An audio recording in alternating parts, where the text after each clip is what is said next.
Buenas tardes, siendo el día 6 de mayo del año 2019 a las 3 de la tarde con 37 minutos. Vamos a dar inicio a la audiencia donde se va a dirimir el proceso número 112-87-2017, seguido por José Miguel Sanabria López en contra de Sauder Perú Copper Corporación del Perú. El suscrito Max Salas Justiza, quien ha sido convocado debidamente mediante las resoluciones respectivas para abocarse a este caso. Señor especialista, dé cuenta del motivo por el que hemos sido convocados a esta audiencia.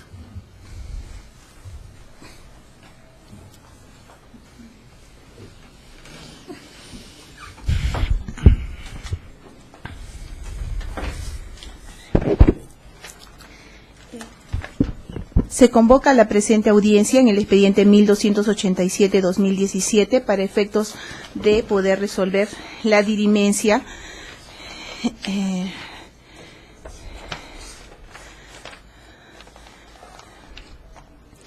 debido al voto en discordia que se ha presentado, advirtiéndose de actuados que mediante el voto de fecha 8 de abril del 2019 suscrito por los señores magistrados Ruth Daisy Coahuila y el doctor Edwin Laura, emiten un voto en el sentido de confirmar la sentencia de fecha 16 de enero del 2019 contenida en la resolución número 9, que corre desde fojas 715 a 731, que declara fundada en parte la demanda interpuesta por José Miguel Sanabria López en contra de Sauder Perú.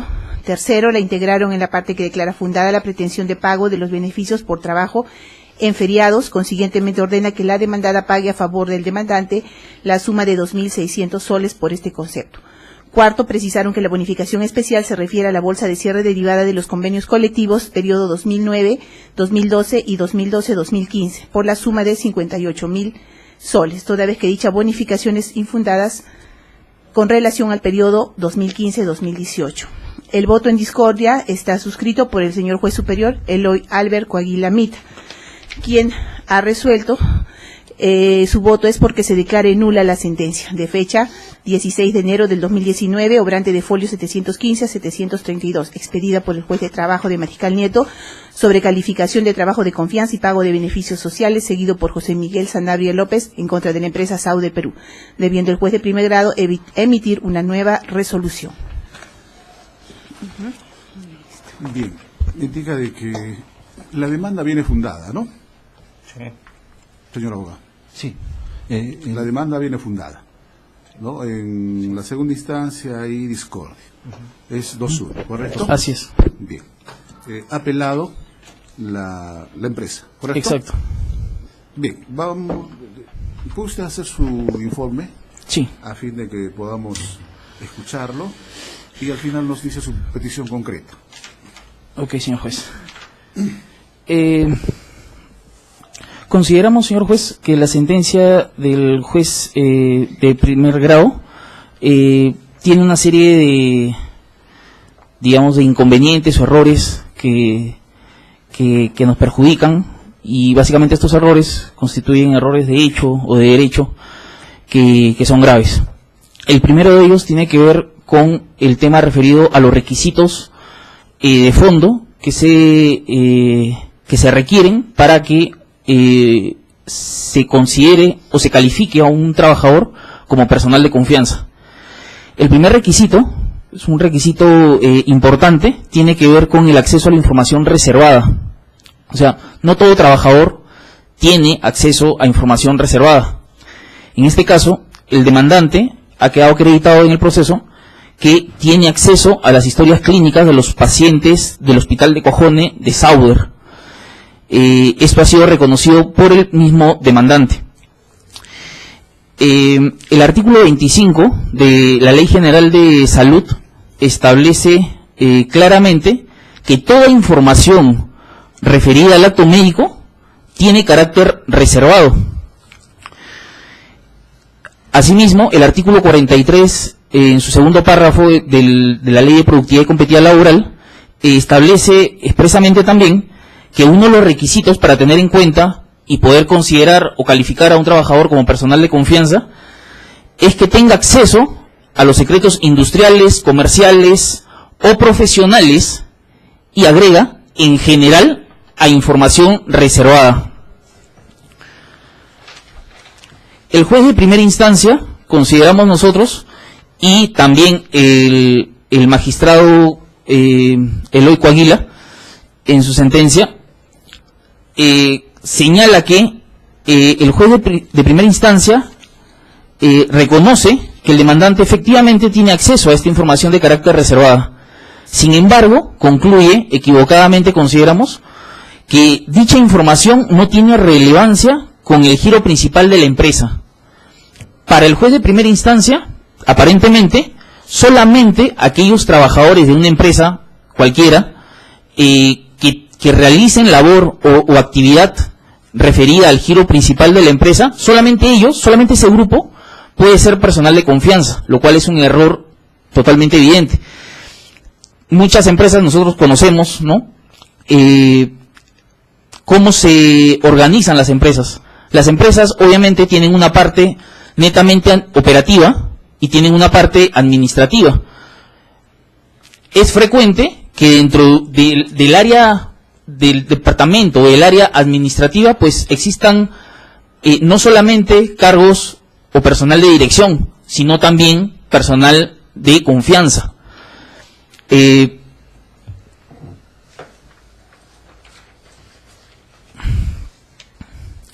Consideramos que en ese sentido el juez de primera instancia comete un serio error, porque la razón que brinda para motivar su sentencia no proviene pues del ordenamiento jurídico vigente al cual he hecho referencia hace unos pocos minutos, ni tampoco de lo actuado en el proceso.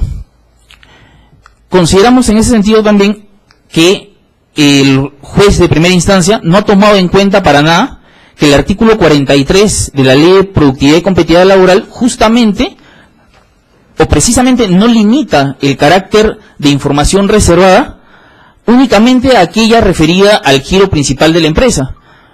Por el contrario, dicho artículo hace referencia a toda información de carácter reservada en general. Por lo tanto, consideramos que en este punto el juez de primera instancia comete un serio error en su motivación.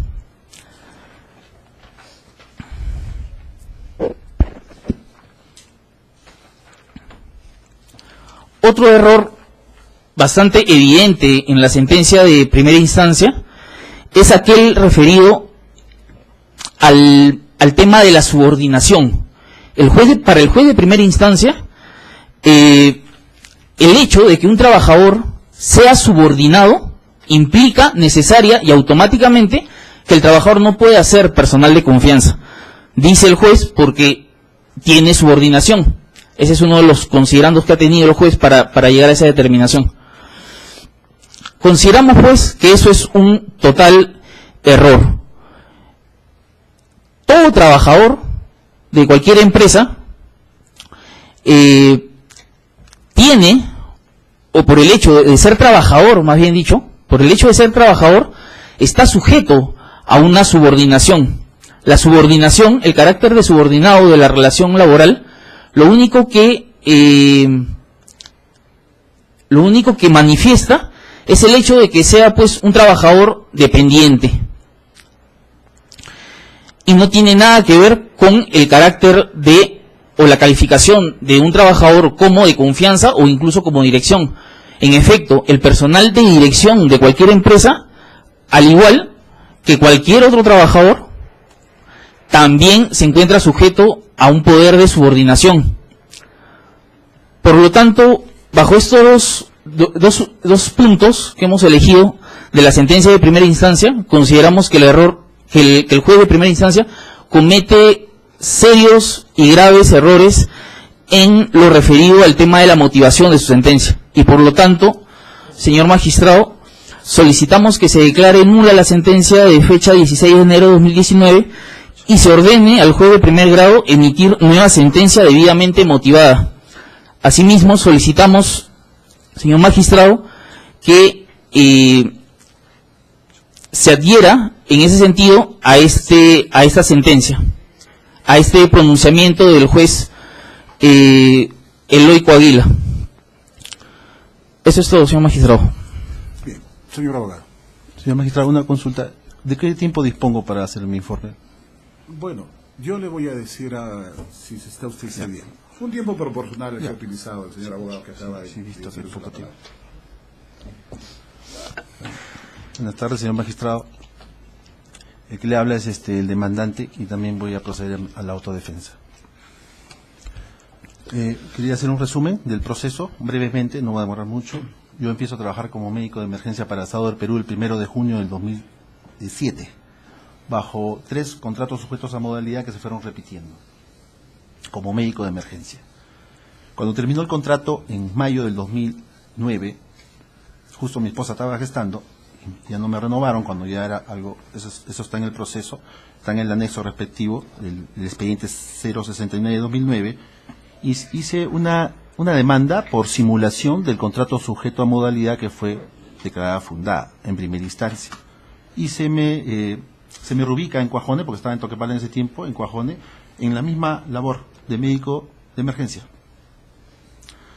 Eso es, ha transcurrido el tiempo, hemos notado que en las boletas de pago figura información falsa, como por ejemplo turnos básico A cuando hacemos día y noche, o confianza cuando nunca se me comunicó la confianza, y más aún en este expediente 069-2009 de Locumba se consideró que hacía labores indeterminadas como médico de emergencia en un trabajo ordinario de médico de emergencia. Ahora, se inició la demanda, antes de iniciar la demanda en el año 2017, hice una denuncia en Sunafil. Hice hasta 6 denuncias. Y no se actuaron lo que se debió hacer, considero yo. Es por eso que Sunafil no llega a probar y ni la empresa tampoco llega a probar que soy personal de confianza.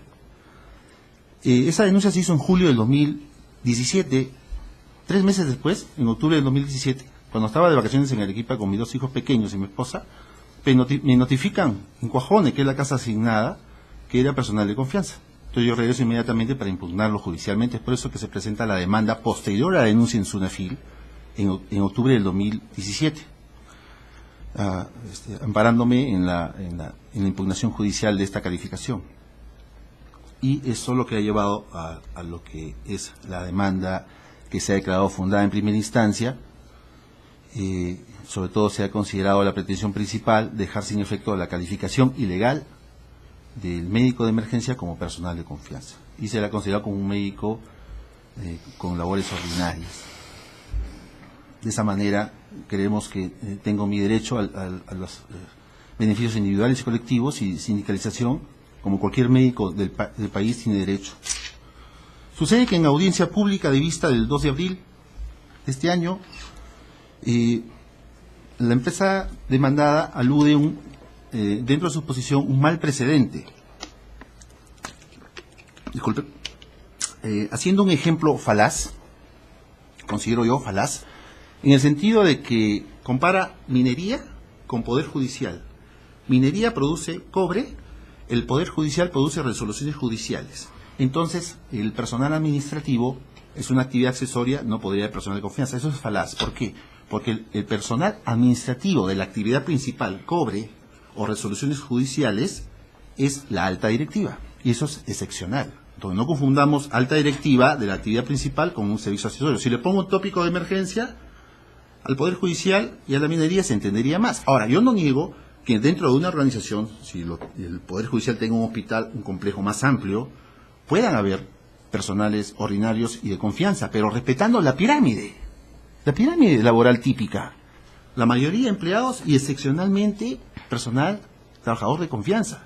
No como la empresa ha reconocido en la audiencia de vista del 2 de abril, que la totalidad de sus médicos, en la totalidad de las jerarquías, es personal de confianza. Entonces, algo que no estamos de acuerdo.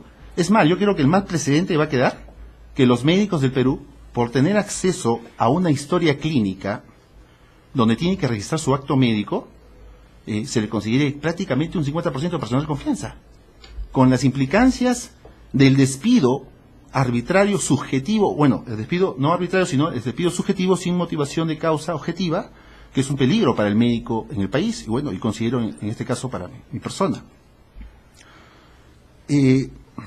La preocupación del juez en discordia en la audiencia de vista fue que no era ¿cómo es posible que no haya personal de dirección en una organización hospitalaria? Pero para eso está la carga de la prueba, donde la empresa tiene que demostrarlo. Para eso están las reales funciones. Yo digo, ¿y en dónde, cómo generalizamos a los médicos para que sean personal de confianza porque tiene acceso a la historia clínica? Yo soy médico y también soy abogado, y obviamente me gusta interpretar la Ley General de Salud. Acá la demandada ha mencionado la Ley General de Salud, la Ley 26842, y habla de la reserva de la historia clínica, pero se olvidó de analizar el artículo 25G. ¿Qué te dice el artículo 25G? Te da a entender que los médicos que atienden a un paciente no tienen reserva de la historia clínica. Y no solamente los médicos. También, si ustedes revisamos la ley de odontólogo, de la enfermera, todo personal de salud a nivel nacional está obligado, por ética, por su misma función, a registrar su atención médica en un documento normativo que se llama historia clínica. Cuando sucede esa coyuntura de atender a un paciente, la reserva se anula. Artículo 25G de la Ley General de Salud. Y tienes acceso a la historia y la información producto de esa atención se llama secreto profesional. Eso secreto profesional versus secreto industrial se ha diferenciado tanto en el voto de primera instancia como en el voto en mayoría. Consideramos que si nosotros desde que hemos planteado la demanda, consideramos que los presupuestos del artículo 43, en el segundo párrafo para considerar personal de confianza, no se cumplen en este proceso ni en el contexto de negocio principal minería, ni en el contexto actividad conexa hospital, no se cumplen.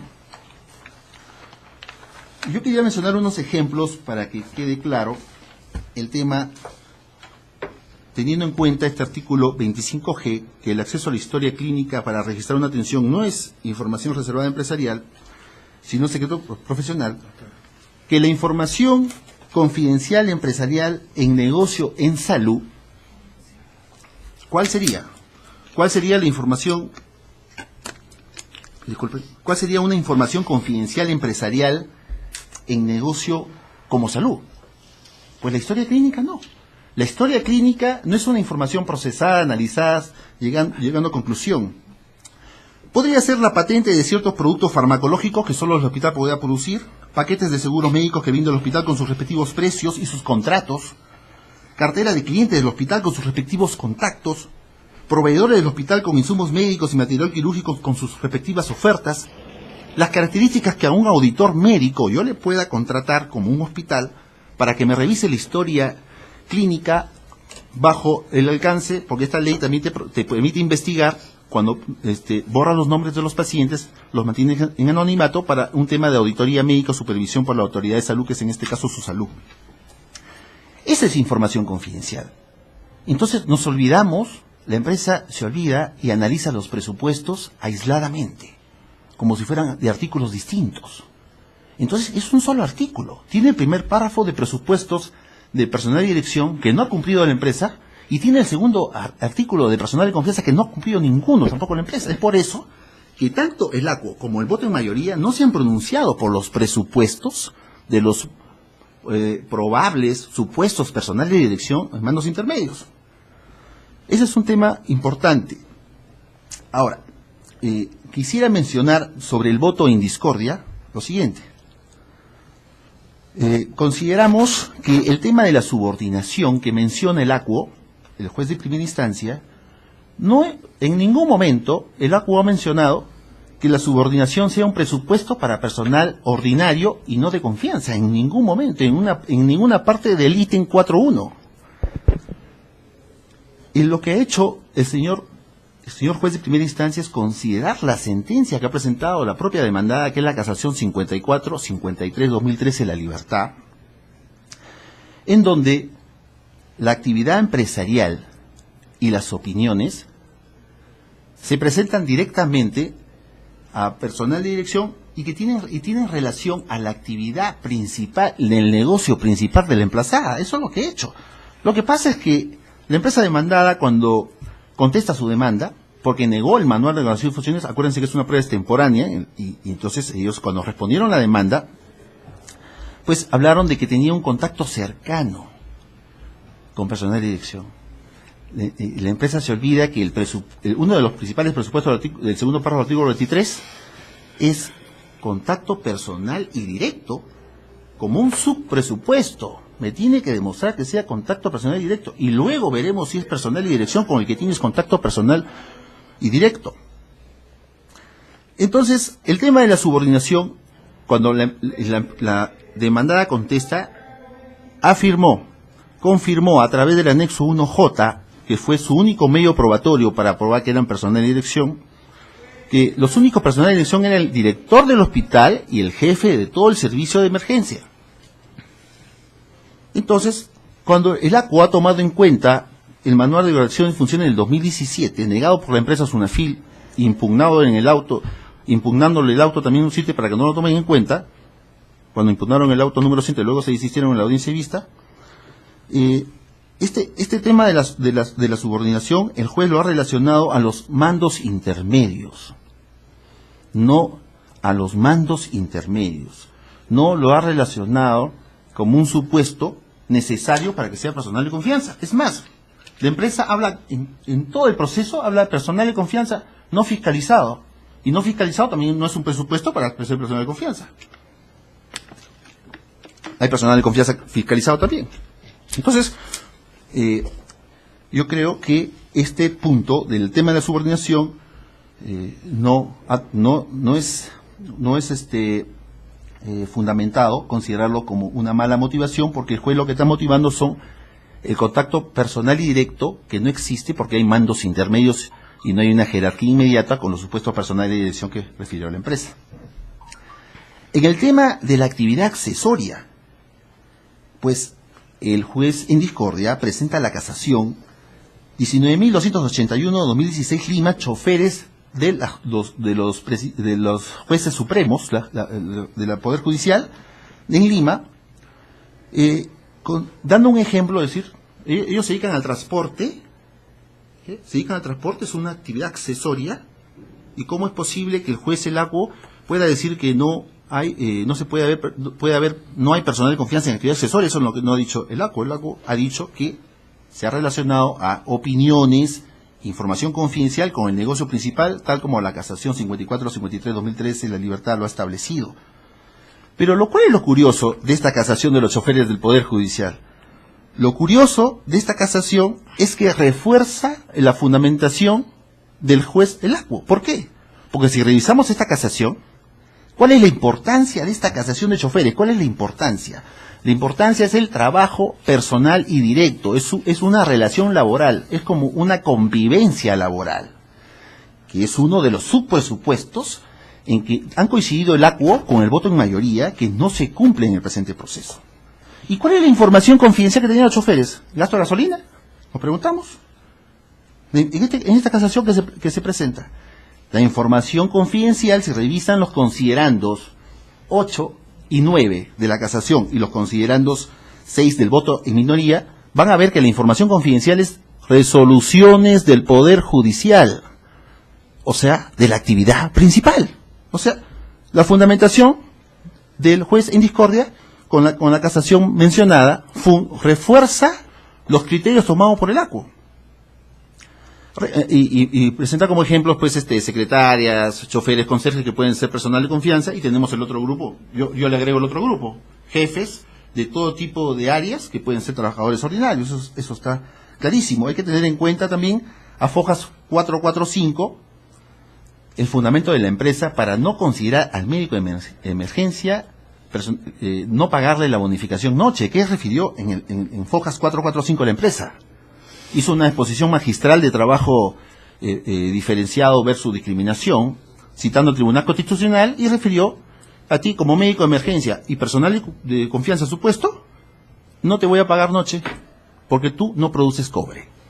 Eso lo puedo resumir, y si revisamos el FOCAS 445 vamos a apreciar eso. Entonces, cuando nos vamos al fondo del asunto, nos preguntamos, ¿cómo prueba la empresa el trabajo, analizando el segundo párrafo del artículo 23? ¿Cómo prueba la empresa el trabajo personal y directo con supuestos personal de dirección? Jefe de guardia, que nunca lo mencionó en la contestación de la demanda. ¿Cómo prueba el trabajo personal y directo? Pues el ACUO consideró que no había trabajo personal y directo con los directivos que ellos mencionaron, porque había mandos intermedios. Y el voto en mayoría, porque revisando el manual de obligaciones y funciones, había solo una función: reporte eventual de algunos pacientes de observación al jefe de guardia. Entonces, se consideró, para el voto en mayoría, que esto no es una convivencia laboral de un contacto personal y directo, y a través del cual tienes información confidencial. Nos preguntamos, ¿cuál es la supuesta información confidencial empresarial que obtiene el médico de emergencia y en el negocio salud por supuestamente trabajar personalmente y directamente con supuestos personales de dirección? ¿Cuál es esa información confidencial? No son ninguno de los ejemplos que hemos planteado, como por ejemplo los contratos que tengan con sus clientes para el negocio en salud. Solo están hablando de la historia clínica. La empresa demandada ha reconocido en la audiencia de vista del 12 de abril que la única información confidencial que tiene el demandante es la historia clínica, y está en su anexo acá, anexo 1F. Este anexo 1F es una historia clínica a la que tiene acceso la enfermera, porque ahí está el nombre de la enfermera, el personal del laboratorio con los resultados respectivos, y este es el anexo 1F, que es la historia clínica donde se registra la atención de emergencia. Pues no hay prueba alguna eficaz que demuestre que hay información confidencial empresarial en el negocio salud, inclusive. ¿Y cuáles son las supuestas opiniones de mejora empresarial que el médico de emergencia supuestamente ha entregado directamente al personal de dirección? Yo resalto directamente, doctor, porque revisando las sentencias de las Cortes del Tribunal Constitucional, esto es importantísimo. Cuando el juez en discordia le pregunta a la demandada en la audiencia de vista el 2 de abril, ¿y esos informes a quién son presentados? Bueno, son presentados, llega a los directivos. Pues falso, pues, porque los supuestos informes de mejora están en el anexo 1G, que son resúmenes de historia, que es un tipeo, un secretariado médico sin trabajo intelectual mayor, sin análisis de mejora empresarial. Tenemos el anexo 1H, que son formatos preestablecidos de descansos que inician otros médicos. El anexo 1I, que lo hicieron pasar como junta médica, y no es junta médica, ni junta de directorio, ni alta directiva. El anexo 1I es lo mismo del anexo anterior, que son informes de descanso médico, que es un llenado mecánico que hace el médico de emergencia.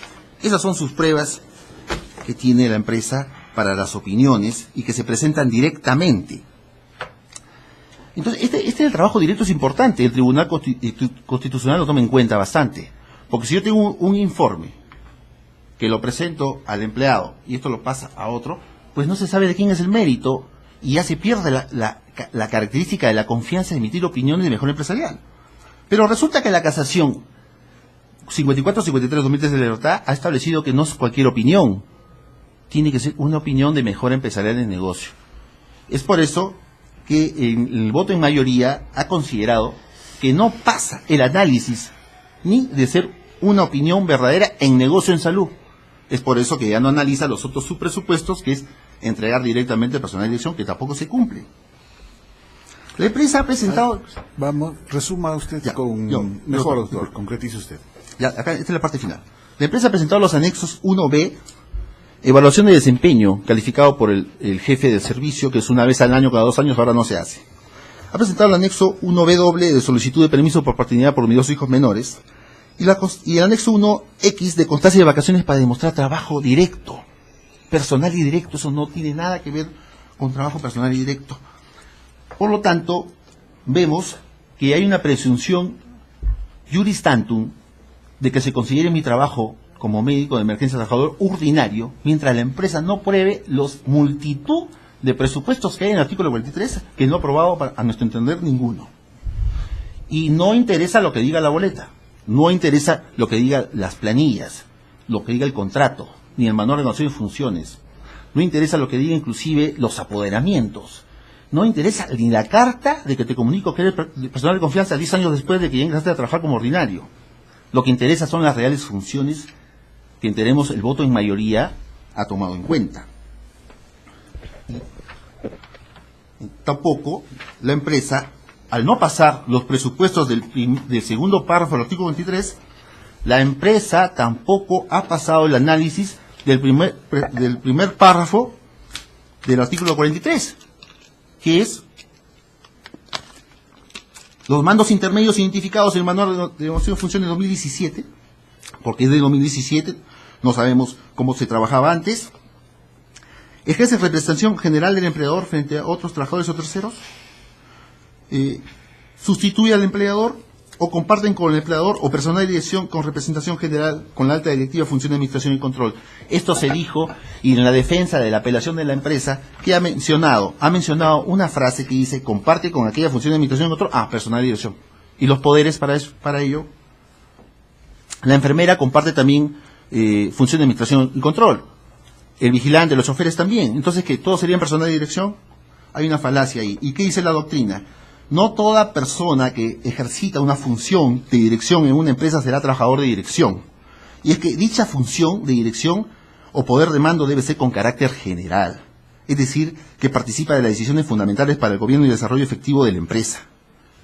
A diferencia de un contador que, por ejemplo, tiene una actividad de dirección, pero específica, y eso no lo hace personal de dirección. Entonces, estamos pidiendo, doctor, que se adhiera al voto en mayoría y se confirme la demanda. Y quisiera agregar, doctor, de darse este último pedido, corregir el monto del convenio colectivo 2012-2015, que debe ser 42.000 soles, y eso figura en fojas 287, que se relaciona al convenio del sindicato mayoritario, que representa inclusive a los que no están fiscalizados, que eso fue uno de los argumentos del ACU.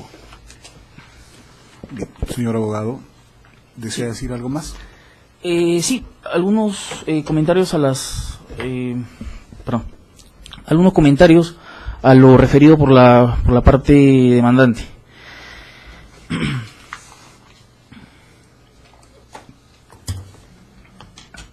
El trabajador hace referencia a un proceso judicial que en ningún momento la empresa ha negado. Ese proceso judicial existió.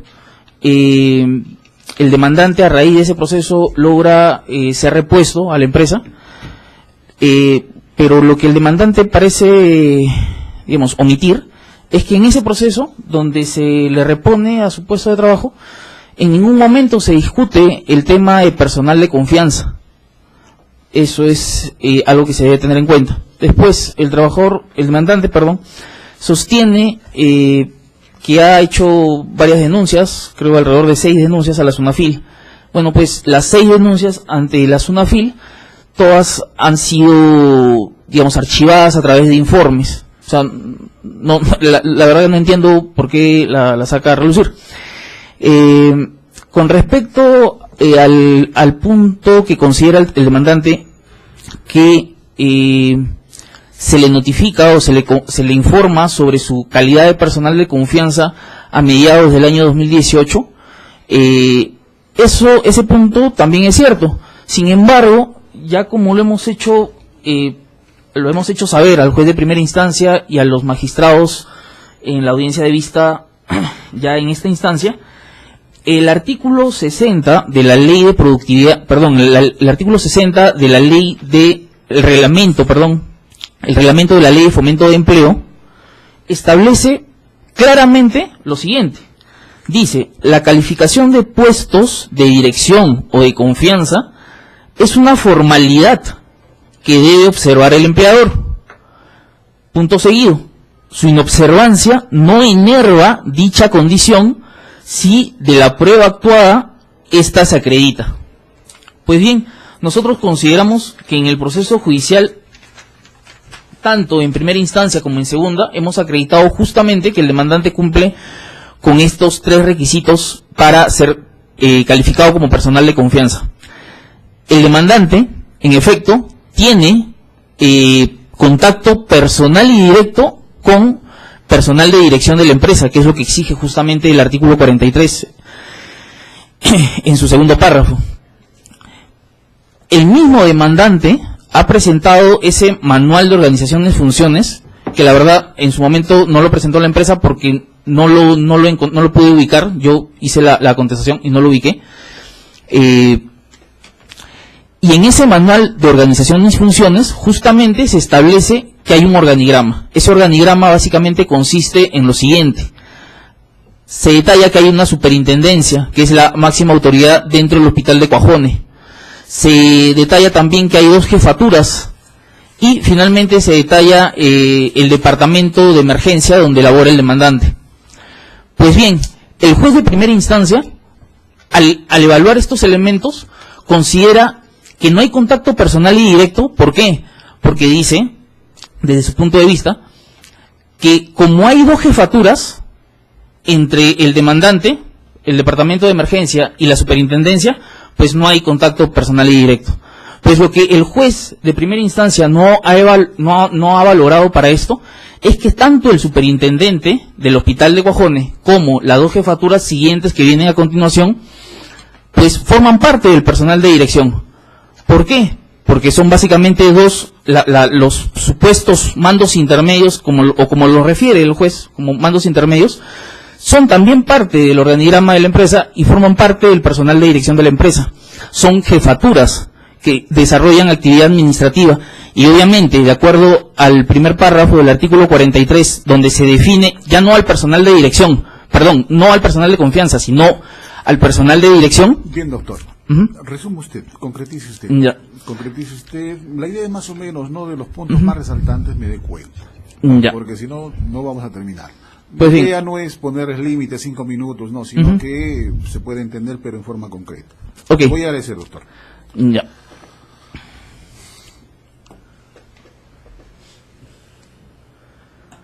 Bueno, otras cosas de las muchas que ha dicho la parte demandante, con respecto al secreto profesional. El demandante, en lo que argumentó, justamente de manera un poco desordenada quizás, señaló primero de que el tener acceso a información de las historias clínicas no constituye tener acceso a información reservada, pero acepta, en todo caso, que esa información es secreto profesional. El artículo 43 justamente habla sobre el secreto profesional, el tener acceso a este secreto profesional para efectos justamente de calificarlo como personal de confianza. Y finalmente, el demandante también refiere el tema de la fiscalización. El tema de la fiscalización, en su momento lo tocamos precisamente para señalar al juez la razón por la cual al demandante no le correspondían los beneficios económicos que el demandante solicita. Por ejemplo, sobre todo en cuanto al tema de horas extras, porque para eso justamente se define primero que el trabajador, el demandante, no es personal de confianza, número 1, y segundo, se acreditó que el demandante no es fiscalizado en sus labores, fiscalizado en su horario de ingreso y salida de la empresa. Por lo tanto, no está sujeto a la jornada máxima de 8 horas. Eso es todo, señor juez. Señor abogado, le voy a aceptar su dúplica, pero fueron muy concretos. Breve, doctor.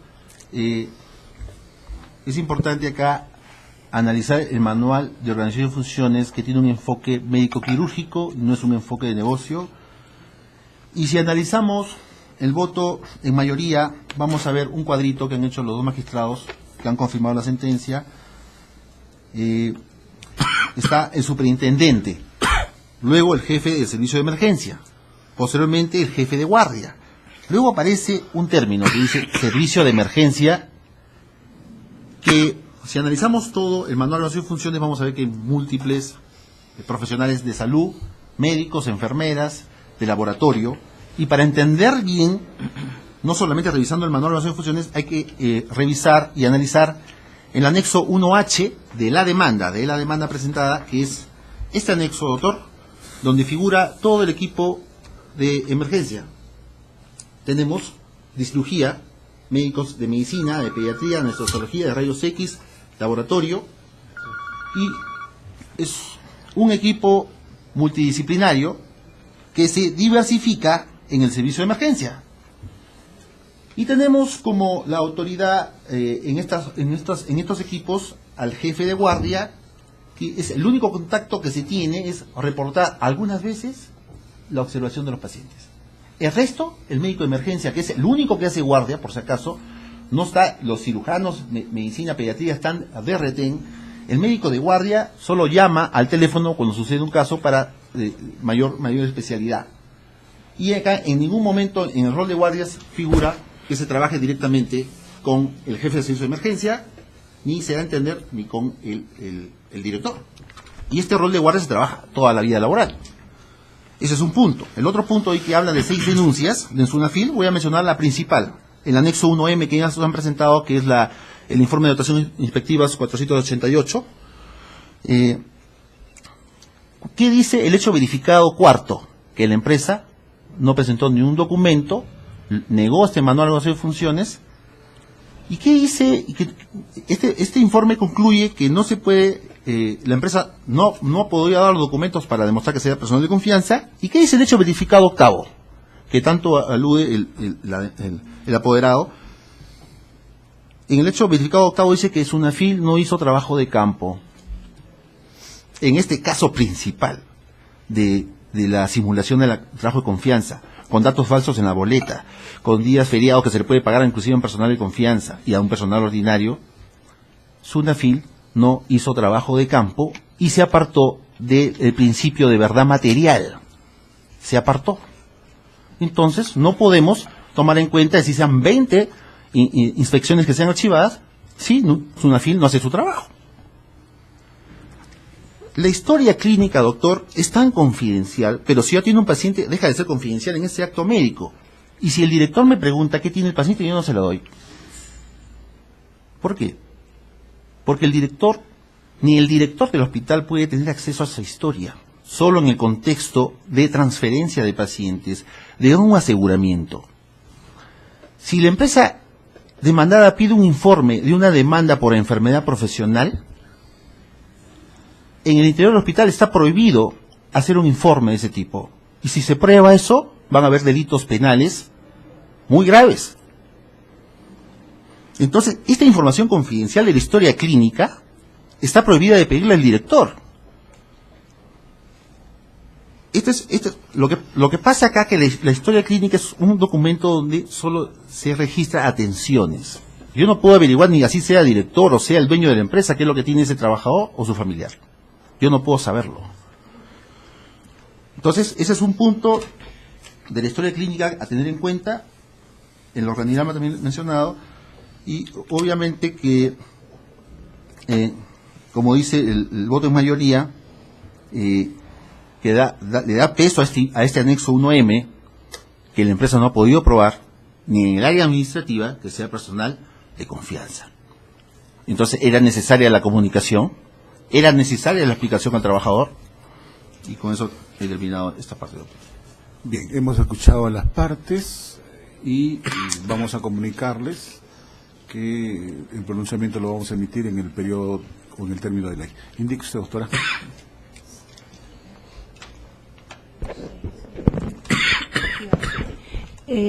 La fecha de la notificación para resolver la dirimencia se va a programar para el próximo lunes. Sería 6, 7, 8, 9, 10. 13.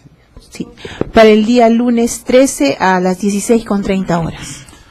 Bien, siendo esa fecha y hora, por tanto vamos a dar fin a esta audiencia. Buenas tardes, muchas gracias. Gracias.